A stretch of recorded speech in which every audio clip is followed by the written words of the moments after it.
It would be fair to say, with a long time looking back on that night, that I covered myself completely with the covers, not because I didn't want to chance Fauve coming down and realizing I was awake, thus forcing me to talk. That was very unlikely, since the failed human's incarceration and the string of legal actions against his flying monkeys, she'd returned to much of her online world. She was herself again, and I was glad about that. But of course, as a consequence, her night owl habit returned, and she would likely only inform her parents on her way to her room. Which meant the true reason I was hidden beneath the covers was that I didn't want to face what was outside of them, even if that consequence was light years away on worlds so far distant that the light of its star would not kiss the ground of Earth until even the youngest of the Walker family had died of old age or nearly. Here they used to call it the loneliest planet, and I never really knew what they meant by that until I had to fear leaving this one. That was my thinking when I woke up in the morning. I moved like a ghost out human stories, going through the motions of preparing for my day, while I mentally prepared myself for everything I would have to cope with. The ambassador hadn't told me when the freighter would arrive, but if Dlamisa are anything, we're efficient, and our ships are somewhat faster than those of humans. It wouldn't be long. Days, maybe weeks depending on how far away they were. I knew that the propulsion technology combined with our gate technology would have widespread applications. Much as the scientists at university howled about the need for urgent implementation, how could I not know that? But it also hadn't yet been combined, which meant with only the gate tech if the freighter was far away, then they would be faced with as much as 2 months' travel if they both followed the usual trade lines, which they would, and were a fair distance from us. That bought me time to come up with what I needed. A study, some kind of study that would convince the academic boards on the planet humans referred to as Tomasses that I was an asset here despite the indiscretions. But I was in no shape for that at just that moment. I was leaning up against the shower wall while hot water pounded through my fur to wash away something of the smell. And because I'd heard that humans sometimes use hot showers to treat hangovers. I touched my right hand to my head. It felt like I was being smacked there by Zenti cannon fire.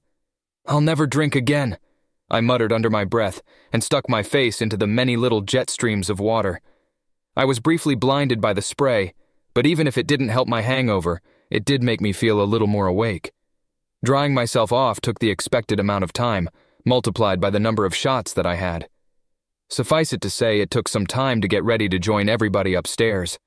As I expected I would be very busy today, I chose to use one of the clothing sets the Walkers provided to me with my room. A pair of simple jean shorts and a button-down shirt embroidered with the University of Louisville name and logo. The only thing that really caused me to move any faster than a trudge up the stairs was that I could smell bacon and coffee. While the diets of each Earth region differed considerably, perhaps because it was my first impression, or perhaps it was attached to the people themselves, I loved their breakfasts best. The bacon was crispy, my nose told me that much, and I could hear Rebecca talking while she opened the oven. I could hear Michael babbling nonsense in his chair as he tried to master human words. I noticed that he smiled a lot at me, and as I settled into life with the Walkers, I regularly sat beside him. He seemed to like the black and orangish fur a great deal. His head was a little oversized relative to the rest of his body, leaving him unbalanced, and on occasion I'd taken to watching over him. It was for this reason that Rebecca said, "Could you mind Michael for a little? Just let him play with you for a few minutes while I get the biscuits done and everything plated." Rebecca was clearly where Fauve got her sense of order. Everything had to be just so for her, and in this case, that meant that breakfast was not a free-for-all. She would plate out the first serving, providing a practical measure to each person. After that, she ignored all second helpings. Strangely, she'd never asked me to do this during breakfast before. I wanted to take a look, but as soon as I got up and tried to look at what she was doing, she put her back to the food and motioned away with her hands. "Shoo, shoo! Out of the kitchen. Go play for a bit. You'll see what I've made soon enough," she insisted. "All right, if you like." I answered and picked Michael up. This was a task I had to handle with care as human infants are shockingly delicate creatures. William once explained to me that for the first few years of their life, your job as a parent can be summed up as, just keep them alive. I found it difficult to disagree with his assessment. Carrying Michael in one arm was as easy as it was hard. It was easy, in the sense that he weighed very little, but it was hard, in that he was a wiggly little creature who was also prone to tugging at my fur when being carried. wrangling him properly to the point where he would let go. Well, I can sum that up by saying that he left me with a few little bald spots on my fur on more than one occasion. I spread out a small blanket over the hardwood floor. It was only 3 or 4 paces across for me in either direction, but it was enough room for him to play on. I had to be grateful to my teacher for his advice. It made me look at the tiny, wiggling specimen with a more critical eye instead of just amusing myself, and it made me more conscious about my own responses as well. Studying how other races respond to this particularly dangerous predatory species at all stages of life was, in my mind, absolutely vital. Given the affection I have when I speak of them, it is jarring, I'm sure, to also hear me speak of their dangerous nature, but this is part of what sets them apart from so many others. This difference begins in infancy. Michael was at an age when he was mobile, but still needed intensive care. He couldn't say much, but I could see in his eyes the way he absorbed everything around him. Perhaps it was that which made our little game possible. I began circling the outside of the blanket while he toddled around on it, coming after me, only for me to dodge by jumping from one side or the other, or even jumping over him. His little hands flailed and little pudgy fingers grasped, but keeping just out of reach was still not at all difficult. However, I must add that this active play in species around the known galaxy is exceptionally rare. It is found only in apex predators or in prey that specializes in survival via retreat. Equally noteworthy, he just didn't stop. Young Michael continued to chase me around the blanket, giggling all the while, and going after my tail. The way he giggled and stared was almost enchanting. He reminded me of that maxilli species who also create large-headed young. Incidentally, as of the time of this writing, the survival rate of their young has gone from 10% to closer to 90% in areas where human pioneers have settled. It seems the pioneer women have turned Gaxa serpent hunting into rite of passage. No woman may guard or bear children until she has proven her ability to protect them by exterminating a Gaxa nest. It seems the timid race took Professor Sexlith's words to heart, and human females have become the most treasured allies of that once unfortunate world. Yes, I do keep an eye on my professor's research. I suppose in human terms, I could sometimes be called a teacher's pet.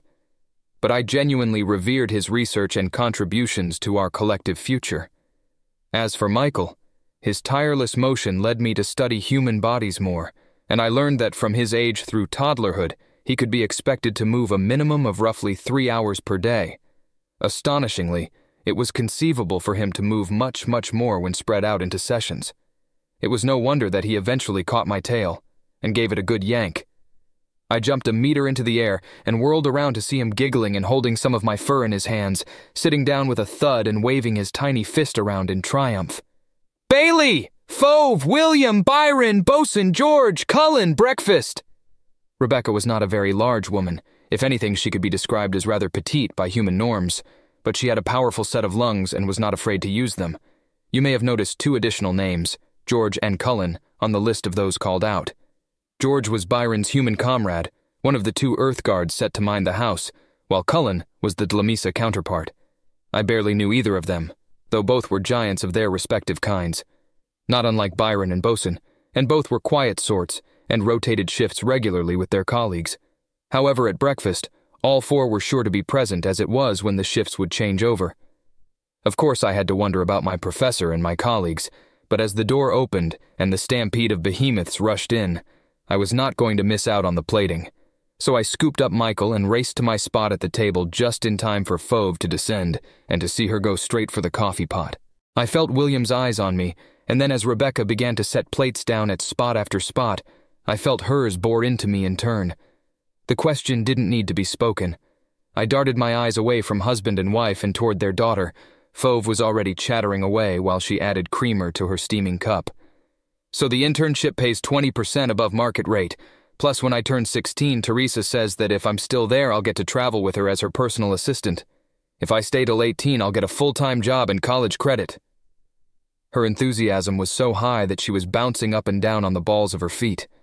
A tiny bit of hot coffee spilled out and landed on the counter, but either she didn't see it or she ignored it. "I can't wait to start!" With her beaming bright smile, flushed red cheeks, and bouncy demeanor, I couldn't bring up something like that. I didn't meet the eyes of either the patriarch or matriarch of the Walker household. It was answer enough for them. I wouldn't be telling anyone anything today. Instead, I said, Great, I got a job too. I don't know what I look forward to it.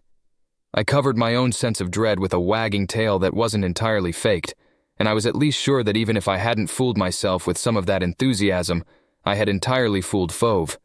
The trouble would have to wait. For now, I just wanted her to be happy.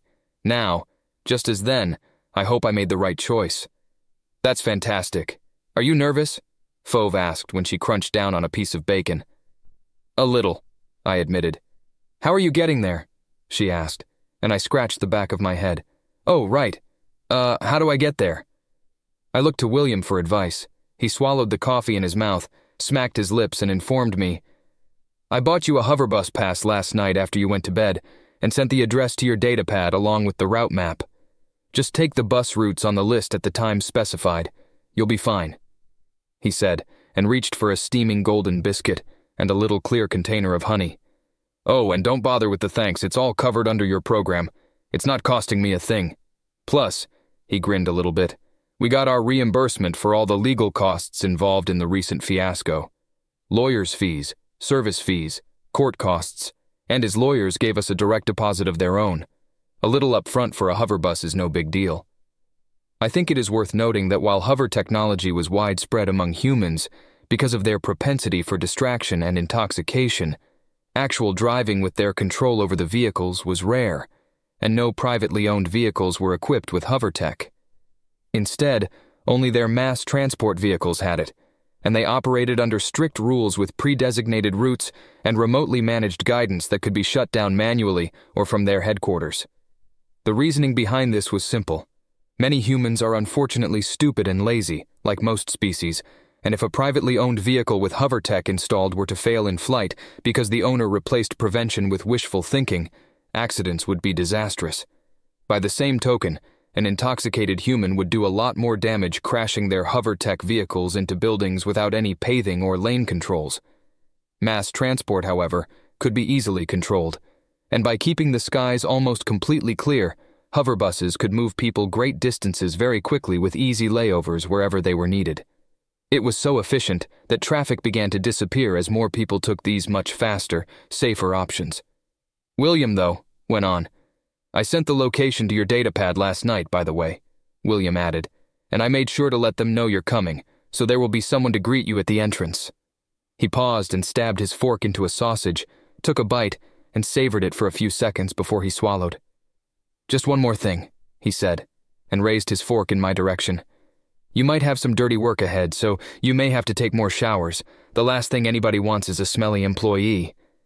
I wasn't sure if he was joking or not, but I suppose I should elaborate more on this point. For most species, self-care routines are either intensive where they need to care for very little, but focus heavily on it, or extensive where they have to take care of their whole bodies, but need to do very little to any one place. Humans, however, are unique in that they are both. The human male and female will both groom the hair on their head, most males will shave their faces, or they will trim to keep a particular appearance they deem attractive to either attract a mate or maintain the attraction of the mate they have. Meanwhile, most females will strive to keep their longer hair on their head clean and shiny with extensive chemical modification. Similarly, they will often remove hair that grows elsewhere, for example the legs, and where their arms and torsos meet. This hair removal is not universal.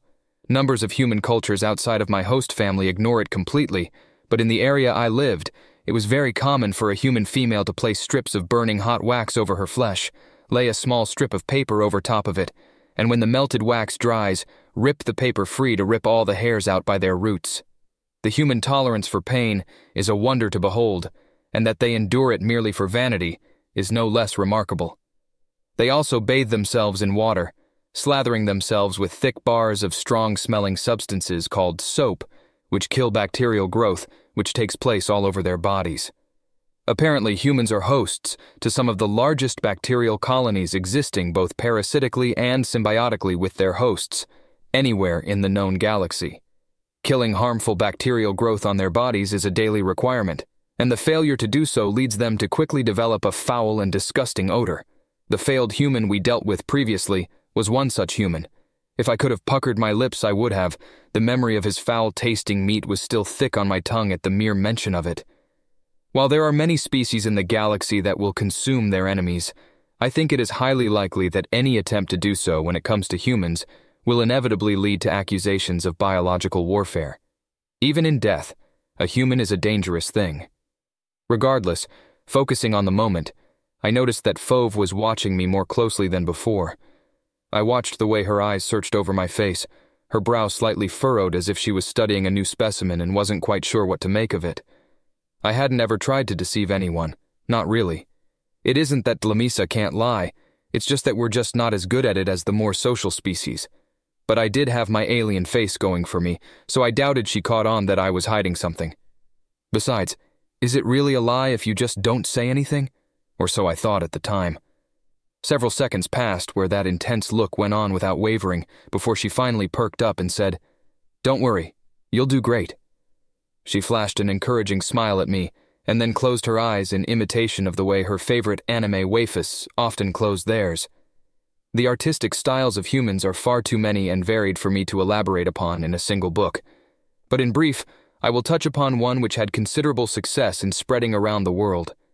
While it is popularly considered to be from the region known as Japan, in fact it originates in early 20th century America. This style centered around very large eyes and faces, which were easier to animate and create impactful expressions. Features that enhanced expression were exaggerated, while those that could not were largely minimized or even concealed. As this was the earliest place where animation was spread to the wider world, it influenced other nations considerably.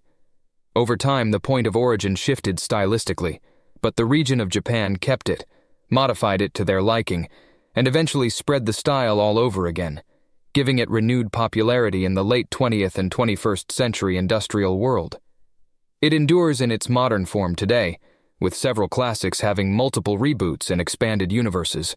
Fauve, as it turns out, was one such fan and occasionally imitated some of her favorite characters. I doubt she realized I knew what that innocent and encouraging blind smile expression was used for.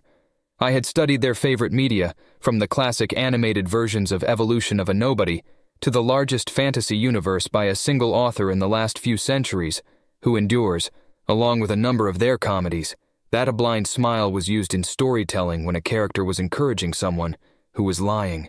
I cursed my bad acting. She knew something was off with me, and she was playing the innocent. As much as I hated to admit it, I would have to tell her sooner rather than later. Not even 1 minute before I was so sure, and now I wasn't. I'd have to explain, and I'd have to do it soon, but not yet. My heart's quailed at the very thought. Coward. I judged myself internally before I distracted my head from the accusation by looking down at my datapad and pulling up both the bus pass and the route. I'd better get going. It's going to be a very busy day for me, so you all have a good one. I'd best be going too then, Bosun said and rose to his feet. Before I could ask, he said, "Until everyone responsible for threatening you is dead, imprisoned, or broken, you're getting a security escort to any uninspected area. Embassy orders." I tried not to show my lack of enthusiasm, and instead nodded. "Just don't interfere too much," I asked, and like a true Dlamisa, he didn't even bother to answer me, though he did say a few farewell words while I headed for the door. The truth is, I barely paid attention to him. My mind was elsewhere. My mind was on what lay ahead.